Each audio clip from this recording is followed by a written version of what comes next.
For our final story today, maybe you have extra land you don't know what to do with, or maybe you want to make a deal with a local brewery. Whatever the reason, hops can be difficult to get into if you don't know what to expect. The University of Nebraska-Lincoln provides beginning hops workshops to those interested in getting started.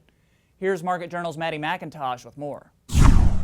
Some people will do specialty crops such as hops. It's just a hobby or something that they would like to do, but we also want to see if there's a way we can perhaps increase our home income. On the last day of May, Associate Professor of Agronomy and Horticulture Stacy Adams stood in front of a group of growers and talked about the basics of growing hops. During this introductory workshop, he discussed what to consider when setting up a hops plot, how to make a plan for a trial planting phase, and what problems to expect during the first year of growing. Everybody's kind of just exploring hops. I don't have any commercial growers yet in here.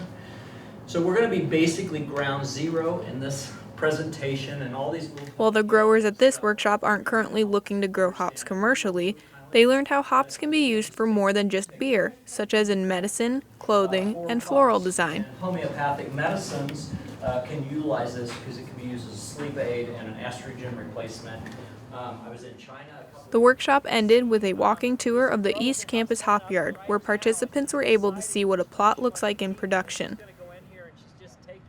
If you weren't able to attend this workshop but are interested in growing hops, a Hop Yard Field Day will take place on June 22nd at Oak Creek Hops in Kearney, Nebraska. Participants can see a commercial hop yard in action, talk to the owners about the crop, and share their own experiences with other growers.